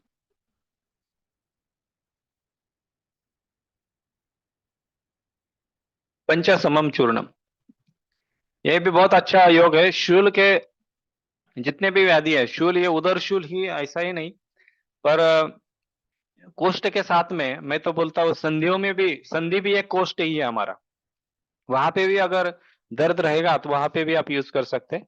जिसमें आदमान है, जठर में अनाज जैसे लक्षण है, पेट फूला सा रहता है, बिना खाए बहुत खाया ऐसा फील करते हैं पेशेंट, जैसे शुंठी है, हरित्ती है, पिपली है, उसमें त्रिवृत्त है, सौरचल है, ये पंचभागानी सर्वाणी सूक्ष्म चूर्णानी कारयत, ये सम मात्रा में आपको लेना है। नेयम पंचसमम चूर्णम शूल हरम परम, ये शूल कम करने के लिए सबसे श्रेष्ठ माहिर माना जाता है। तो ये आदमान है, जठर है, अर्श है, आमवात है, इन सब में ये फायदा करने वालों में से एक है। Next slide please. आहार द्रव्य, गोधूम के बारे में ये बोला है, गोधूम, गेहूं, गेहूं क्या है, वात पित्त हर है, कफ शुक्र प्रदान करने वाला है, बल बढ़ाने वाला है, स्निग्ध है, संधानकृत है। गेहूं का कुछ लोग ऐसा बनाते हैं कि गेहूं को भिगोया जाता है, 2-3 दिन के बाद वो उसको दूध निकलता है। गेहूं भी एक क्षीर वर्ग में आ सकता है, ऐसी चीज है, क्योंकि उसमें भी अब दूध निकलता है। देखो 3 दिन के बाद भिगोने के बाद उसमें से दूध निकल आता है, और वो दूध अगर थोड़ा सा घी डाल के उसको अगर ये करते हैं, मिक्सर में पहले निकालना पड़ता है, बाद में उसका दूध आता है, और उसको दूध को गर्म करना पड़ता है कढ़ाई में वगैरह, तो वो संधानकृत बोला गया है, हड्डियां जुड़ने के लिए फायदा करने वाली है, ये चीज ऐसी है। इसलिए जीवनो ब्रूहणो वीर्यो व्रण्यो, इसलिए व्रण को रोपण करने के लिए, जैसे गिरता है आदमी, फ्रैक्चर होते हैं, उसमें जख्म हो जाती है, तो वहां पे वो व्रण रोपण करने के लिए इसका चीक जो बनाया जाता है, और उसका चीक बहुत अच्छा फायदा करता है। गेहूं गव्हाचा चीक ऐसा मराठी में बोला जाता है, और उसको अगर खड़ी शक्कर डाल के और घी के साथ में विदाउट नमक उसको लेना पड़ता है, पर वो अगर लेते हैं तो बहुत अच्छा, रुच्य भी है और खाने में बहुत पसंदीदा है लोगों का, और स्थिरत्वकृत है, उससे बनाए हुए धातु है जो अस्थि धातु है वो स्थिर रहेगा, वो स्थिरत्वकृत है, इसलिए वो बहुत ही फायदेमंद है। और गेहूं मैं बोलूंगा कि 35 ईयर्स तक गेहूं खाने में कुछ प्रॉब्लम नहीं, और उसके बाद में थोड़ा बोलूंगा कि दोपहर के समय गेहूं खाओ, पर शाम को ज्वार की रोटी के ऊपर आ जाओ, क्योंकि बहुत सारे पेशेंट में ऐसा देखा जाता है कि वो उसका उतना व्यायाम नहीं रह पाता, तो आगे आगे थोड़ा सा दोषों की हमारी वृद्धि होने के लिए भी कारण हो सकता है, और प्रमेय की ओर लेके जाने के लिए भी वो काफी कारण हो सकता है, क्योंकि सब ये कफ बढ़ाने वाला है, मधुर है, शीत है, ये सब चीजें क्या बोलते हैं कि थोड़ा सा आपका वो कफ की ओर लेके जाने वाला है। तो ऐसे केसेस में मैं बोलता हूँ कि जिनका व्यायाम कम है, आजकल बहुत सारे हम चेयर पे बैठते ही काम करते हैं, ज्यादा काम नहीं करते तो उन लोगों के बारे में, एक्सरसाइज नहीं हो पाती तो उन लोगों के बारे में ये थोड़ा सा प्रमेय की ओर लेके जाने वाला, ये थोड़ा सा उसका ब्लैक साइड है, इसलिए मैं भी अभी यहाँ पे बता रहा हूँ। Next slide please. ज्वारी, जहाँ पे जो चीज उगती है वहां पे उसने खानी चाहिए। और ज्वार बहुत सारे जगह जैसे गुजरात है, महाराष्ट्र है, और दो स्टेट्स है जहाँ पे अच्छे से उगती है, तो मैं बोलूंगा उनको शाम को एक टाइम ज्वार की रोटी ही खानी चाहिए। वहां पे अगर उगती है तो वहां पे उन्होंने खानी ही चाहिए। तो यावनालो हिम स्वादुर लोहित श्लेष्म पित्त जीत, कफ और पित्त को जीतने वाले में से है। और इससे उतना क्लेद उत्पन्न नहीं होता, ये रुक्ष है थोड़ी सी, पर इसका फायदा लघु होने की वजह से बहुत ही अच्छा है। जिनको वेट लॉस, जिसको भार क्षयकांक्षी है जो, तो उन्होंने, मैं बोलूंगा ज्वार का रोटी ही खाना जरूरी है। ज्वार के आटे के घावन वगैरह भी बनाए जाते हैं, वो भी खा सकते हैं, ये बहुत फायदेमंद है। Next slide please.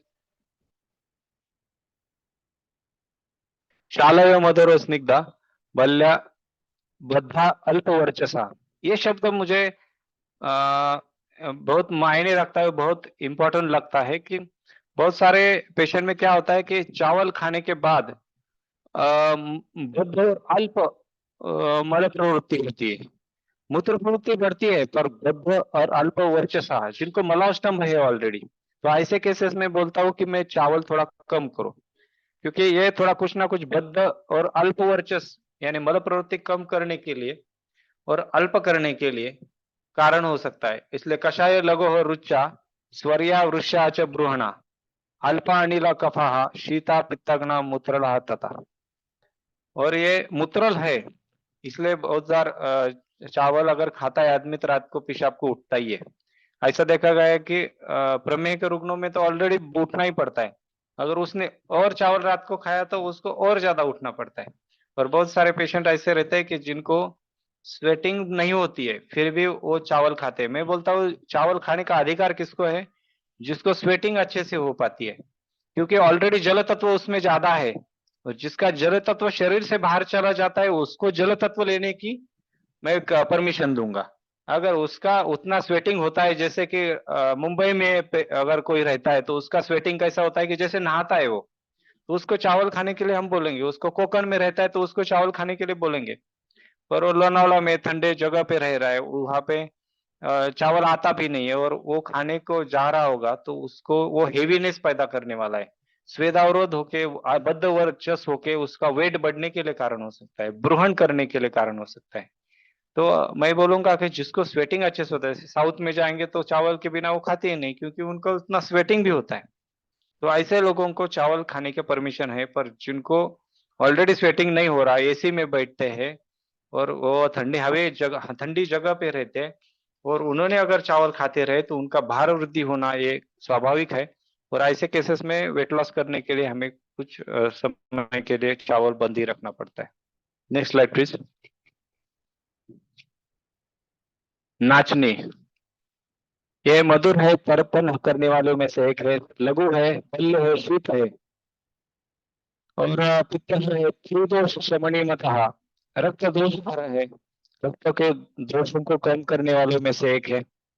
मेदो अनिल श्लेष्म नाशनम सर्वमिष्यते, ये सभी लोग ले सकते हैं ऐसी, और सभी लोगों को पसंद भी रहती है। ऐसी एक चीज है जैसे बचपन में ज्यादातर लोगों ने नाचनी का सत्व अगर लिया होगा तो ये सबको पसंद है। ऐसी चीज है, नाचनी के पापड़ मिलते हैं, नाचनी की रोटी बनाई जाती है, नाचनी का सत्व निकाला जाता है, नाचनी का शीरा किया जाता है, नाचनी के कोई लोग बिस्किट भी बना लेते हैं। पर उसमें अगर यीस्ट नहीं डाला है, उसमें मैदा नहीं डाला है, उसको डालडा नहीं डाला है, तो उसके बिस्किट चलेंगे। पर वो मैंने ऐसे देखा है कि बिस्किट विदाउट मैदा बनते ही नहीं। उससे अच्छा फिर नाचनी की रोटी खाओ, नाचनी का सत्व ले लो दूध के साथ में, पानी के साथ में, वो अच्छा रहेगा। नेक्स्ट स्लाइड पे। वरी, ये थोड़ा चावल को मैं ऑप्शन बोलूंगा जिन लोगों को रुक्षण जरूरी है। ऐसे केसेस में हम वरी भगर जिसको मराठी में बोला जाता है, थोड़ा सा वातुवर्धक है, कफनाशक है। वृक्ष गुण का होने की वजह से वो फायदेमंद भी उतना है। तो मुझे लग रहा है कि वरी का यूज हम यूज कर सकते हैं। मिलेट्स में आजकल उसको माना जाता है, मिलेट्स बोला जाता है। कंगू या शुद्र धान्य में उसका उल्लेख आया हुआ है, तो इसको हम यूज कर सकते हैं। जैसे एकादशी को यूज किया जाता है, उसको 15 दिन में एक बार बहुत सारे लोग खाते ही हैं। तो वैसे मैं बोलूंगा जिसको खाने की चावल इच्छा हो रही होगी तो उसको वरी का हम चावल दे सकते हैं।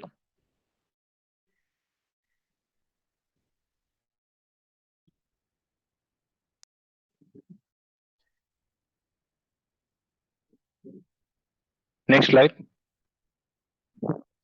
सातु सातु यव कषाय मधुरा शीतलो लेखनो मृदु व्रणेशु तिलवत पत्यो वृक्षो मेधाग्नि वर्धन। सातु ऐसी चीज है ना जो एक्चुअली पक्व धान्य हुआ भी नहीं है और अपक्व भी नहीं है, बीच वाली स्टेज रहती है, उस धान्य को हम सातु बोलते हैं।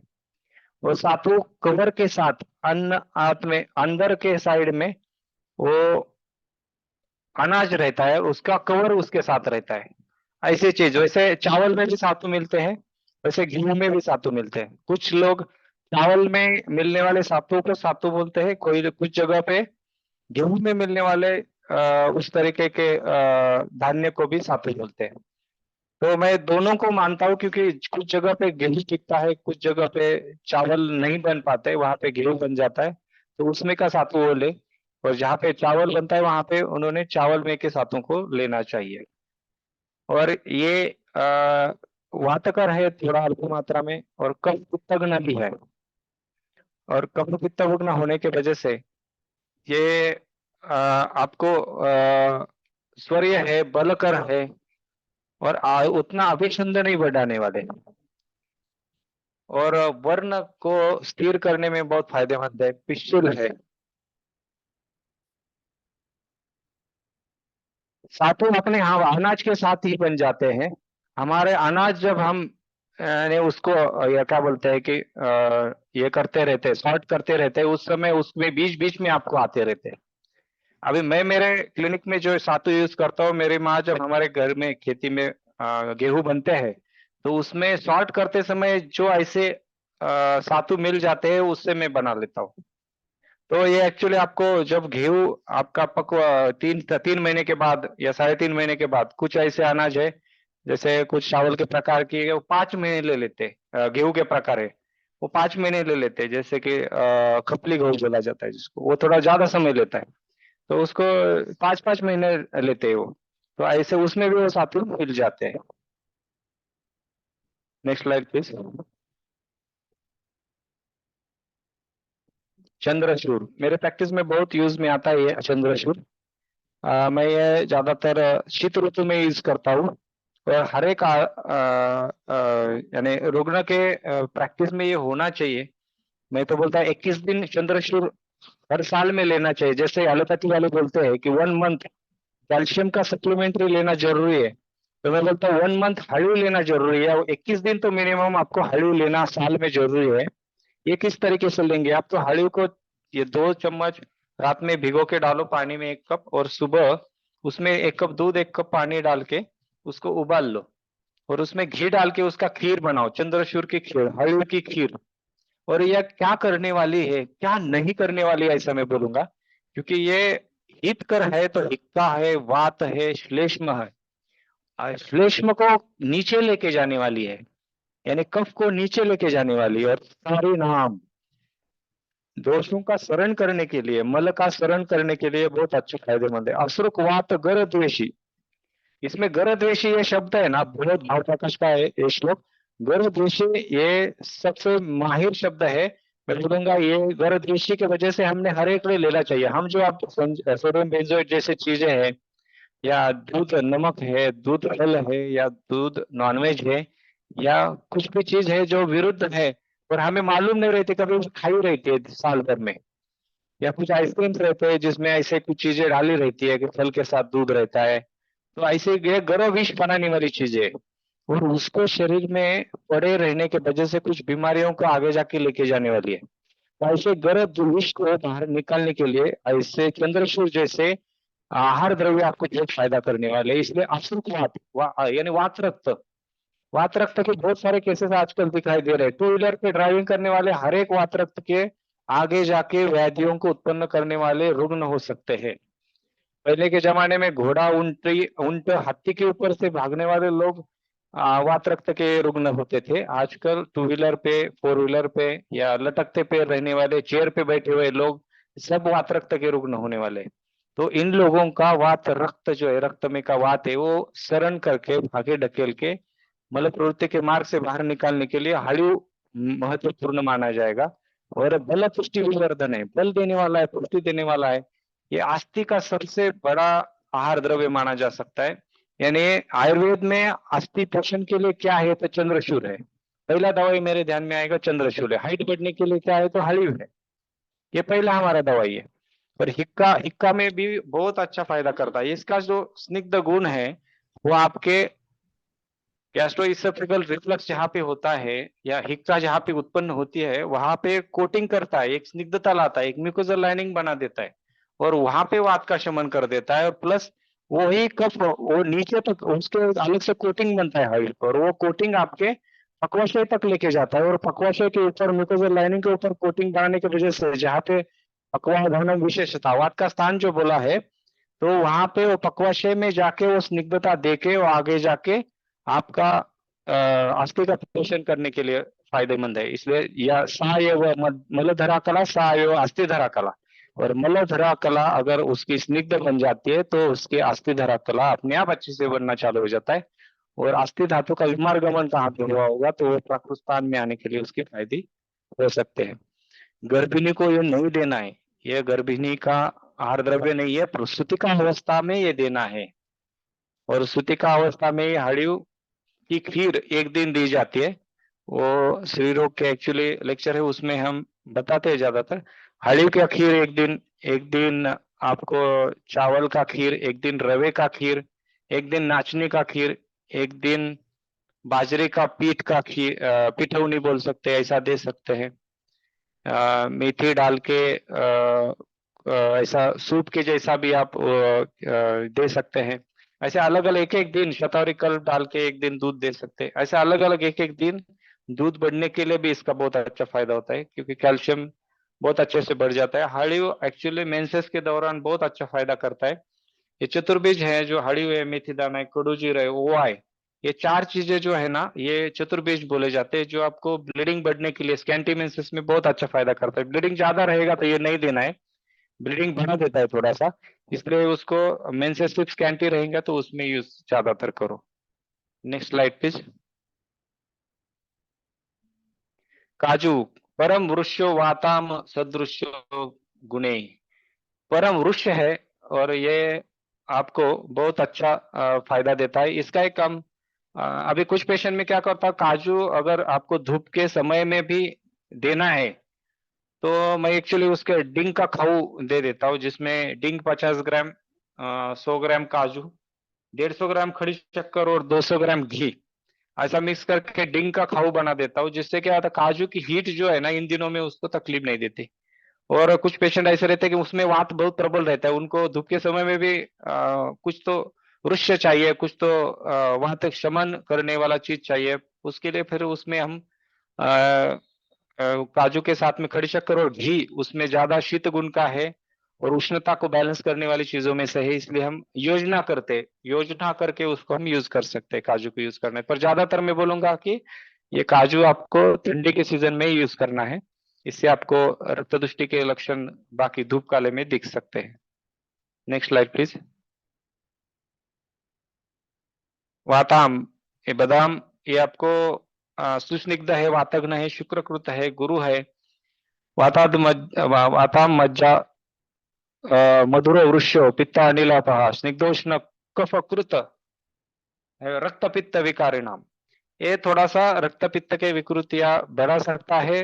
और मैं बोलूंगा कि एक बाकी चीजें देखिए उसके बारे में, स्निग्ध बहुत है, वातग्न है, इसलिए हम उस हिसाब से देखेंगे। वृक्ष है, इसलिए कुछ चीजें ऐसी रहती है, रक्त पित्त बढ़ाने वाला है तो उसको घी के साथ में दे दो, उसमें उसका द्रव गुण अगर बढ़ाना रहेगा उसमें तो उसको पानी में थोड़ा देर भिगवा दो, जिसको थोड़ा सा उसका जो उष्ण गुण है, रक्त पित्त बढ़ाने वाली जो कारण है वो थोड़े कम हो जाएंगे, और उसका स्निग्ध है, उष्णता भी थोड़ी सी अल्प उष्ण हो सकता है अगर जल तत्व के साथ वो आ जाता है तो।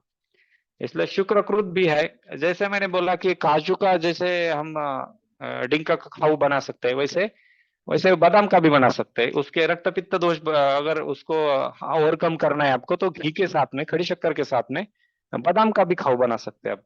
उसे उसको आप योजना करके आपके उसके गुण भी मिलने चाहिए, उसके साइड इफेक्ट है वो भी कम होने चाहिए, ऐसे लग रहा होगा तो इस तरीके से आप उसको योजना युक्ति कर सकते हैं। Next slide please.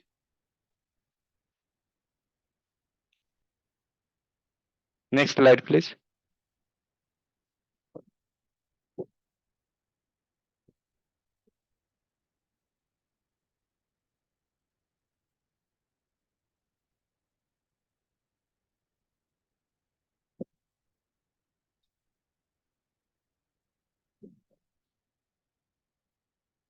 सारे का नेक्स्ट स्लाइड।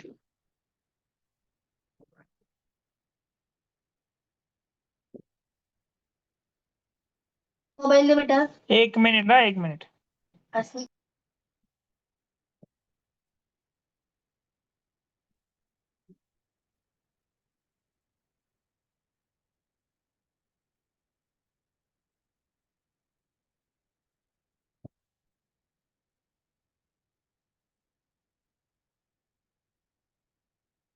शिंगाड़ा, शिंगाड़ा हिम है, स्वादु है, गुरु है, वृक्ष भी है, ग्राही है, शुक्र है, अनिल, इनको श्लेष्म प्रद है बोला गया है, दाह आश्र पित्त नूत है।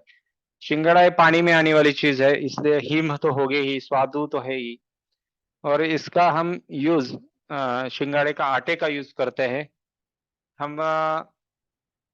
शिंगाड़ा एक्चुअली बेसिकली गर्भिणी अवस्था में भी यूज करते हैं, और इसका फायदा अस्थि धातु, मज्जा धातु इसके ऊपर ज्यादा है, तो बुद्धि बनने के लिए छठे महीने में भी इसका हम यूज कर सकते हैं, और ब्लीडिंग टेंडेंसी न होने के लिए भी इसका फायदा है, क्योंकि स्वादु हिम होने के वजह से और ठंडा होने की वजह से शिंगाड़े का आटे का हम यूज कर सकते हैं। शिंगड़ा एक दार्ढ्यकृत ऐसा ही बोला गया है, यहाँ पे उसका श्लोक में उल्लेख नहीं है, पर वो मेढ्र के दार्ढ्य के लिए वहां पे इरेक्टाइल डिस्फंक्शन जहाँ पे ईडी के केसेस है वहां पे आप शिंगाड़े का चूरन अगर पानी के साथ या दूध के साथ दे देते तो 21 डेज में आपको उसका फर्क दिखाई देता है, और ये दार्ढ्यकृत ऐसा इसलिए बोला गया है, और ये बहुत ही अच्छा फायदा इसका देखा गया है।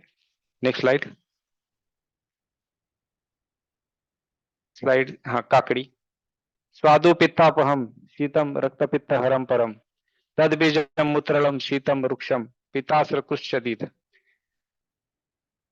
ये काकड़ी बहुत सारे लोग यूज भी करते हैं, रक्त पित्त के विकृतियों में बहुत ही अच्छा फायदा करती है।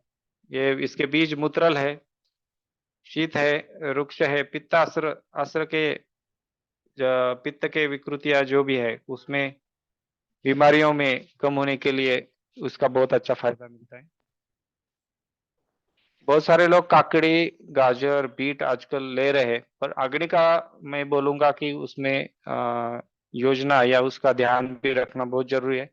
अगर वैसे लेते रहे तो अग्नि अगर मंद रहेगा तो गृहिणी विकृति भी आगे जाके हो सकती है, इसलिए सोच समझ के लेना बहुत जरूरी है। अगर काकड़ी आप कच्चे भी ले सकते हैं, बीट को थोड़ा उबाल के ले लो, मैं बोलूंगा वाफ के स्टीम के ऊपर बीट को उबाल के ले लो, जिससे अग्नि संस्कार अगर रहता है ना, क्योंकि वो जमीन के नीचे होने वाली चीज है, वो जमीन के ऊपर होने वाली चीज के साथ ले लेते तो कभी कभी अग्नि मंद भी कर सकता है। तो इसलिए बीट को मैं ज्यादातर बोलता हूँ कि स्टीम करो, पानी भी डालो, उसके ऊपर छन्नी रखो, उसमें बीट रखो और उसको स्टीम से अच्छे से बॉईल करके बाद में उसको बीट को देते जाओ, जिससे कि अग्नि मांद्य न हो। कोई लोग तीनों मिक्स करके उसका जूस बना के पी लेते हैं, पर वो कभी कभी मांद्य कर देता है, अग्नि मांद्य। Next slide.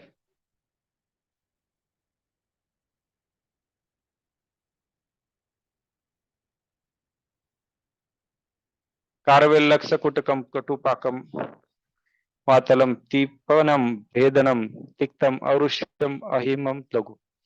करेला का गुण है, उसके साथ उसका भेदन, दीपन, ये मुझे गुण अच्छा लगता है, इसलिए मैं बहुत बार बोलता हूँ कि करेला रोज खाने में नहीं आता बहुत सारे लोगों को। तो ऐसे लोगों को आ, करेला हम एकदम से अगर लाके उसको सुखा के रखेंगे छाया में, और उसको अगर थोड़ा तवे के ऊपर विदाउट सॉल्ट, विदाउट ऑयल, उसको सिर्फ ऐसा ऊपर दोनों साइड से अग्नि संस्कार करेंगे, तवे के ऊपर गर्म करके ले लेंगे, और वो चार चार चिप्स है उसके, वो अगर खा लेंगे तो वो भी हमारा एक तिक्त रस रोज पेट में जाने के लिए फायदा होगा। और सर्वरसाभ्यास हो शरीर सुदृढ़ करणाम श्रेष्ठम। अगर सर्व रसों का हम अगर हम अभ्यास करते हैं तो शरीर सुदृढ़ करने के लिए फायदा होता है। एक रसाभ्यास हम दुर्बल कारणाम श्रेष्ठम।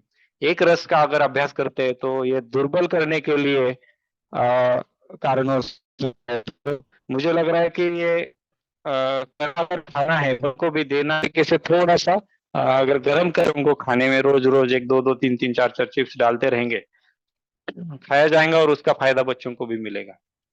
और इसका फायदा दूसरा एक ऐसा है कि सामता निकाल के भेदन करने के लिए मल प्रवृत्ति, मलावस्तंभ के बहुत सारे केसेस बच्चों में दिखाई देते हैं। बच्चों को पेट ही साफ नहीं होता है तो उसमें तिक्त रस भी बिल्कुल खाने में नहीं रहता बच्चों के, तो ये लाने के लिए करेला बहुत बड़ा अच्छा फायदा कर सकता है ऐसे तरीके से अगर देते हैं बच्चों को। सर थोड़ा इंटरप्ट कर रहा हूँ हम्म। क्योंकि अपना प्रेजेंटेशन और काफी बाकी है, बहुत आपसे बहुत हमें सुनना है, इसलिए मुझे लगता है कि और एक कल अगर आप हमें समय दे सकते, चलेगा। कल या परसों, कल नहीं पॉसिबल परसों। होगा शायद, अगर फ्राइडे को आप अगर हमें समय देते हैं तो जो बचा हुआ लेक्चर्स है वो अपन चलेगा वहाँ पे चलेगा कंटिन्यू कर सकते हैं, क्योंकि चलेगा। बहुत ही इम्पोर्टेंट इंफॉर्मेशन है, बहुत बार ये इंफॉर्मेशन हमें नहीं मिलती है इस तरीके की। तो और आपका एक्सप्लेनेशन जो हर एक चीज के पीछे है वो भी हमें काफी अच्छी तरह से बेसिक गाइडेंस दे रहा है। तो हमें लगता है कि आपका लेक्चर्स हमें फ्राइडे को वापस हम रात को 9 बजे मिलेंगे और जो बचा हुआ लेक्चर है वो पूरा करेंगे। तब तक के लिए हम पीपीटी भी ग्रुप में शेयर करने वाले हैं, तो कोई टेंशन लेने की जरूरत नहीं है। और फ्राइडे का थोड़ा सा आपके जो क्वेश्चन आंसर्स है उसके भी आंसर सभी टाइम के वजह से नहीं दे पा रहे हैं। अगर पॉसिबल रहेगा तो मैडम ने एक नंबर ग्रुप में शेयर किया है उनका, तो वो नंबर पे आप आपका जो भी क्वेश्चंस है वो भेज दो। और वो फ्राइडे में ये लेक्चर जो बचा हुआ लेक्चर्स है वो खत्म करके अपन जो क्वेश्चन आंसर्स है वो भी लेने की कोशिश करेंगे। चलेगा definitely. Okay okay. Thank you sir आपका सहयोग देने के लिए, धन्यवाद। धन्यवाद धन्यवाद।